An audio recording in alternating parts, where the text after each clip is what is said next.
Yeah, today I wanted to talk about a guy named Cadillac Bob from Duece Hoover. He was one of the most notorious Duece Hoover Crips that I ever met and seen. Cadillac Bob is responsible for having large sums of money and robbing jewelry stores. And I had an opportunity to actually meet the myth of this guy because on the east side of LA, some guys that used to talk about Cadillac Bob and his career of robbing jewelry stores and getting a lot of money and doing a lot of things with the money. Now, one of the guys that they used to talk about Cadillac Bob was a guy named Ernie Tommy. They was brothers. They lived on 71st and Hooper and Compton Avenue. These guys is still painting cars. These guys, what you call the candy paint guys, and they was also named, their name was called the Hairband Brothers. And on that street you had a guy named Robin Sutters. He lived on the street. You had another guy, they had a car club, and they had another guy named Perry. Perry had a monster, the only monster I ever seen that was candy blue with mules. It was a beautiful monster. Ernie had a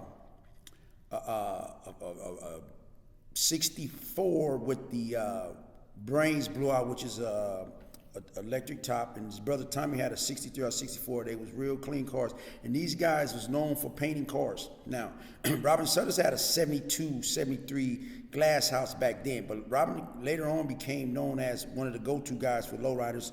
In 8th, we all hung at 8th house. But to make a long story short, I really wanted to talk about Cadillac Bob from Duece. Now, these guys, we used to sit on 71st and talk about the guys that had the nicest cars. And one day they was talking about this guy named Cadillac Bob from Duece. Cadillac Bob was half black and half Mexican. He had I think he was half black, half Mexican. He had a brother named Fat Rat, and his mom was into the Duece thing too. I forgot her name. She had a sister named Marvette, and he had another sister and another brother named Lil Marv. So I ended up meeting the dad, the mom, and all of them. But to make a long story short, Cadillac Bob was known for this Cadillac. This Cadillac was built and put together by Ernie, the Hairband Brothers. The Hairband Brothers had a shop on Vermont in the 50s, I think. And when Cadillac Bob seen this car, he had to have it. It was like in the movie Christine. The car was possessed, and the car had to be with this certain, anybody that got the car, they be possessed with the car, and the car would be possessed with them. But this car, I think, was built for Cadillac Bob. And Cadillac Bob had long hair and waves and everything. He was a real sharp guy. I used to see him in Adidas sweatsuits with the finger waves and everything. He used to go to Marshall's right by Manual. And right by Manual, we had the Coliseum, we had the sports arena, and we used to do a lot of going to different clubs, Uncle Jam's Army, the Ritz, down on the 12th Street at the downtown, and we used to go all across going to these dances and stuff. But Bob bought this Cadillac from the Hairband Brothers. I don't know how much he paid for it, but I know this was the most beautiful Cadillac I ever seen. It was a brougham, and it was candy apple red with snow white interior. And Cadillac Bob ended up buying this Cadillac from Ernie and them. And when he bought the car was so beautiful and possessed that Bob and this car connected together, and Bob was doing a lot of jewelry store licks with some other guys, but I don't really want to talk about the other guys right now, but I'm trying to talk about the story of Cadillac Bob because Cadillac Bob is a legend on the west side, and also he was a gang member, and he lived it over there close to 54th to 56 in Vermont by the Boys and Girls Club. But this guy, man, he was before his time. I seen Bob in 4800 before. He used to be running around up and down the tiers, and he was always moving like he was just always moving real fast and everything. He was like a guy that was real nice built. Him and his brother was nice built guys. But I ended up running into Bob in 4800 a few times. But when Bob bought this car, he ended up I heard he ended up wrecking the car coming from a jewelry store lick, and he just jumped out the car and ran. But I also seen Bob in a ragtop tray, the convertible ones, and he always had nice clothes and nice car. But to make a long story short, I ended up moving over there on 49th and Hoover by the Olympics. In 1984, they had the Olympics right there on Vermont, and between Vermont and Hoover and Figueroa. They had a lot of Olympics right there. But what they did was they wouldn't let a lot of people make money, so they had people bust in and bust out, and people thought they was gonna make a lot of money with the vendors. That's how come a lot of times Los Angeles people in the community didn't make a lot of money. But when Bob had these cars, man, he ended up messing with some girls out of Watts. Then he ended up messing with he had a lot of girlfriends and stuff. But after Bob bought this car and he started doing other things like that, but I always heard about Bob. And he was like a mythical character. Everybody would say he looked like this, he looked like that, he looked like that. But his brother always wanted to be like him.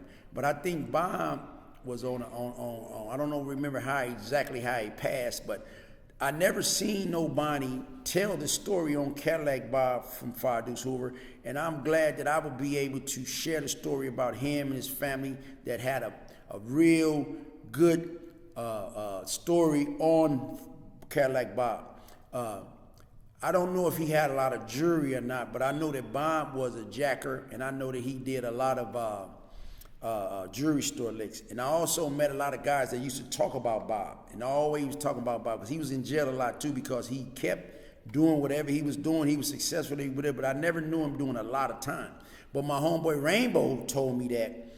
Rainbow from Grape Street said Bob used to have a girlfriend over there in the Grape Streets, and he had some other girls too. But Cadillac Bob was known to ride around Crenshaw and Manual Arts, Vermont, Figueroa, and he was well known for having long hair and being a nice looking guy and being up at Marshall's, Manual, and all that area over there, because when you from Duece, Bob is one of the mythical characters that everybody talks about, but he died young, and his brother took over after he left. He started having nice things and driving nice cars, and I end up meeting Fat Rat inside of 4800. And I tell Fat Rat, I say, yo, man, I used to be over in y'all hood, man. I know I'm supposed to be over there, but I used to be in y'all hood. I used to mess with Chin Chin. I used to mess with what's his name? Ken Dog. All the Hoovers over there used to be over there. Cino, Euless, Bam. All those guys, I remember Jamaican Mike.